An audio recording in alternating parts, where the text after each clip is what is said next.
اپنی بے عزتی کا جواب اتنی عزت سے دیں کہ سامنے والا شرمندہ ہو جائے۔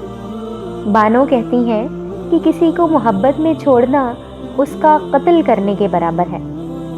جو مرد آپ کے لیے رو پڑے بس وہ محبت کی انتہا ہے۔ اس سے زیادہ آپ کو کوئی نہیں چاہ سکتا۔ جس محبت میں کھونے کا ڈر نہ ہو وہ محبت سچی نہیں ہو سکتی۔ چھوٹا بن کر رہو گے تو بڑی بڑی رحمتیں ملیں گی، کیونکہ بڑا ہونے پر تو ماں بھی گود سے اتار دیتی ہے۔ ہم زندگی میں ضرور کامیاب ہوں گے اگر ان نصیحتوں پر عمل کریں جو ہم دوسروں کو کرتے ہیں۔ اچھا انسان مطلبی نہیں ہوتا، وہ بس دور ہو جاتا ہے ان لوگوں سے جنہیں اس کی قدر نہیں ہوتی۔ جب کوئی عورت آپ کو نظر انداز کر رہی ہو تو اس کا یہ مطلب نہیں کہ وہ نفرت کرتی ہے، اس کا یہ مطلب ہے کہ اس کا دل دکھا ہے۔ محبت ہو جانا یا مل جانا اہم نہیں ہوتا، محبت کو زندہ رکھنا اور عزت دینا اہم ہوتا ہے۔ دنیا کی ساری کامیابیاں سمیٹنے کے بعد مرد اپنی من پسند عورت کے قدموں میں اپنی شکست تسلیم کر لیتا ہے۔ محبت میں بچہ بن جاؤ اور لڑائی کے وقت سمجھدار، اس طرح سچی محبت کر سکو گے۔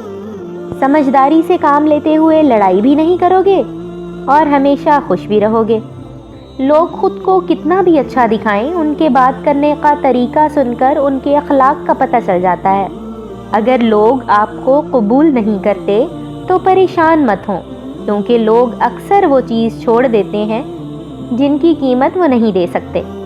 مرد اگر چاہتا ہے تو وہ عورت کے دل سے کبھی نہ اترے، تو اسے چاہیے کہ بیوی کی عزت کرے، تنہائی میں بھی اور دنیا کے سامنے بھی۔ مرد اگر سچی محبت کر لے تو غیر عورت کی طرف نہیں دیکھتا اور نہ ہی کسی غیر مرد کی نظریں اپنی عزت پر پڑنے دیتا ہے۔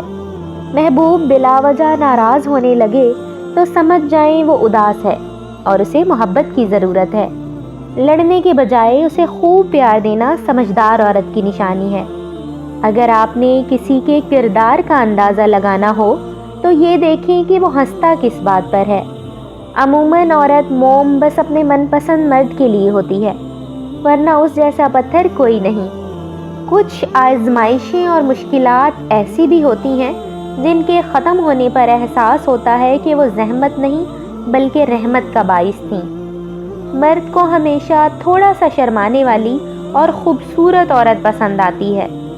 جنت کی حوروں سے بھی بڑھ کر ہے وہ عورت جسے ایسا مرد ملا جو ہر وقت اسے پیار کرتا ہے، اسے خوش رکھنے کی کوشش میں لگا رہتا ہے۔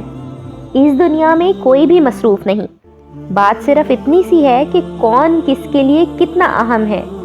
جو لوگ آپ پر اپنے فیصلے مسلط کرتے ہیں، یقین کریں وہ بعد میں آپ کے قریب بھی نہیں لگتے۔ اس لیے اپنی زندگی کے فیصلے خود کریں، خود کو قربانی کا بکرا ہرگز نہ بنائیں، ورنہ زندگی بھر کی تکلیف اور پچھتاوا سکون سے جینے نہیں دے گا۔ جو عورت اس مرد کو نہ سنبھال سکے جس نے اسے دل سے محبت کی ہو، تو ایسی عورت کو بدقسمتی کی بڑی مثال مانا جاتا ہے۔ شدید دکھ ہوتا ہے جب ہم کسی پر اندھا اعتبار کریں اور وہ ثابت کر دے کہ واقعی اندھے ہیں۔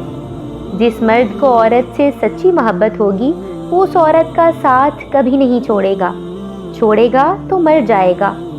غلطی نہ ہونے کے باوجود، سب ختم ہونے کے قریب ہونے کے باوجود اسے کھونے کے ڈر سے معافی مانگ لے گا۔ یہی سچی محبت کی علامت ہے، اور ایسا مرد ہیرا ہے، ایسی عورت بہت خوش نصیب ہے۔ اور جب اللہ کسی بندے کو اپنی طرف لانا چاہتا ہے تو وہ اسے کسی کے ہاتھ ضرور توڑتا ہے، تاکہ اسے احساس ہو جائے کہ اللہ کی محبت کے علاوہ سب محبتیں فنا ہیں۔ محبت میں مبتلا ہونا دنیا کا خوبصورت ترین احساس ہے، لیکن یہ اتنا ہی بھیانک ہے اگر غلط شخص کی محبت میں مبتلا ہو جائے۔ ایک طرف نفرت ہے جو چند لمحوں میں محسوس کر لی جاتی ہے، اور ایک طرف محبت ہے جس کا یقین دلانے میں زندگی گزر جاتی ہے۔ رشتے توڑنا بہت آسان ہے، اصل سمجھداری یہ ہے کہ کچھ بھی ہو جائے درگزر کر کے محبت کو قائم رکھا جائے، ورنہ رشتہ ختم کرنے کا پچھتاوا آپ کو زندگی بھر سونے نہیں دے گا۔